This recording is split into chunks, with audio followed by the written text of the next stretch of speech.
Hey guys, time for round 2 of today's Market Watch. And we're going to be starting off with Shadow Cloak this time around.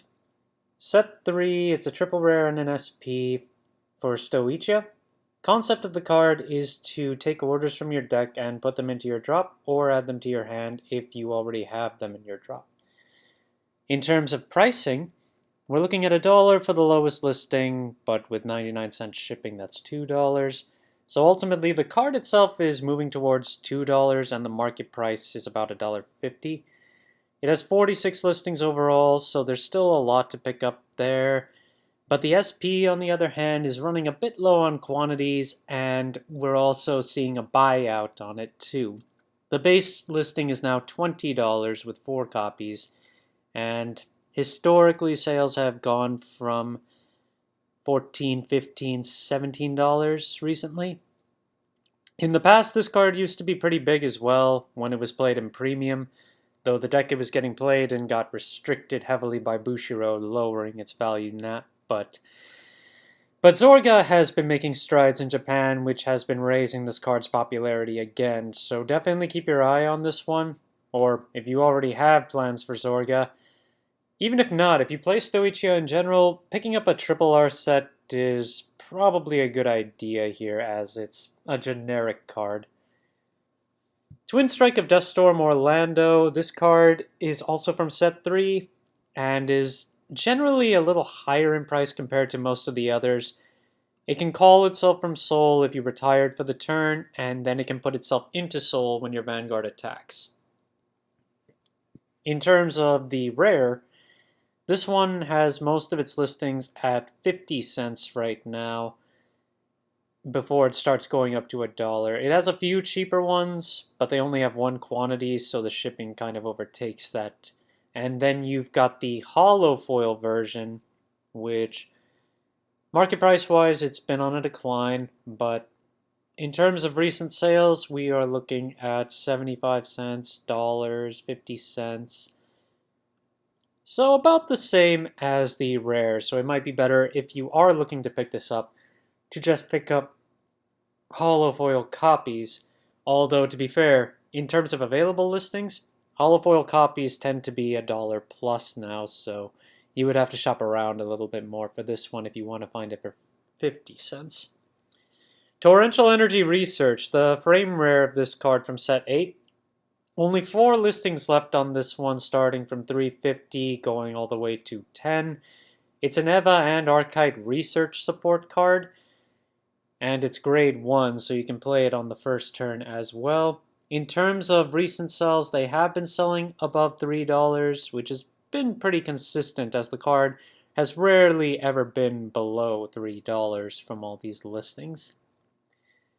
As Archite continues to get more support, I would assume this card will continue to rise in value, and then you can play it in EVA as well, but it's not as likely for you to see it there.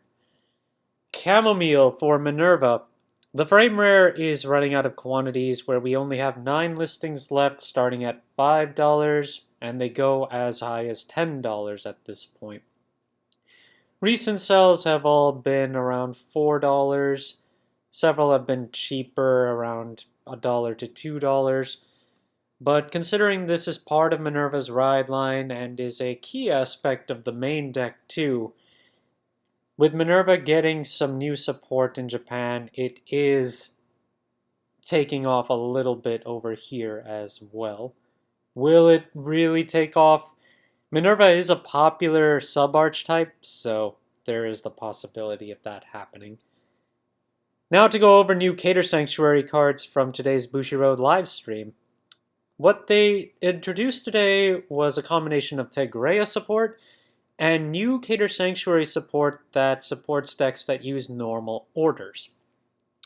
The first one is a grade 1 double R called Codgon, which gets 5k if you played a normal order for the turn, and then for a counterblast on place, you can search for Uplifting Hymn, put it in your hand, and shuffle. Uplifting Hymn is a new order, which I'll be getting to in a second. Then there's a new Triple R Grade 2, which also works on the same normal order concept. And this one has a lot of restrictions, so there's a lot of text on it. But to kind of summarize it, When played by an order or just played, Soul Blast 1 to get an order or a unit, put the order to hand or call the unit, as long as it's the same grade or lower than the Vanguard. And its second skill gives it 10k if it attacks a grade 3 or higher when you have at least 4 units on the board. Then you've got Uplifting Hymn, which is a common order from set 11, and it's Soul Blast 1 to play it to give 2 of your rear guards 5k plus. In addition, in the turn you play it, you can discard a card to add it back to your hand from drop. So you can recurse it, allowing you to play the skills of Cod Gun and Freyhot, which are the grade 1s and grade 2s that I just showed you. Then moving into Thegrea support, we've got Retrospective Dragon, which has the ability to search either the grade 3 or 2 set orders for Thegrea and add them to your hand. And then if it attacks, you can retire a rear guard and give a glitter unit another 5k. So it powers up Maple or Thegrea as long as you retire something else, or it searches you one of the 2 orders that Thegrea uses. Then the new Thegrea herself, Epidi Justice. This one has a lot of text and a lot of restrictions, so it's going to be hard to summarize this. I'll try to be as detailed as I can. When you play this card during the ride phase by riding a grade 3 Thegrea, you can give this card the same name as that card and search your deck for a Thegrea to put into Soul. Then you can discard a card from your hand to choose a grade 3 Thegrea from your Soul different from this card's name, stand it as ride it as stand, and activate Persona Ride by binding this. But then you can't ride for the rest of the turn.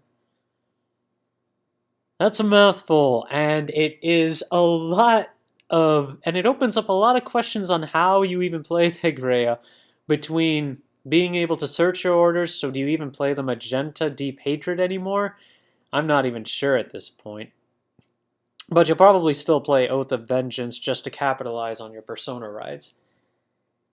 Going over a few cards in relation to this stuff, you have Wisdom That Cleared the World from set 8, which features Angelica on it. It's a normal order where you counterblast 1, draw 2 cards, then call 2 cards from your hand that have the same or lower grade as your Vanguard, or you discard a card for every card you didn't call. It has 2 rarities, FR and Rare. The Rare is still plenty available for about 20 cents, but the FR is at 10 listings and is moving upward to $2-3. Now, getting into Thegrea, there have been polls.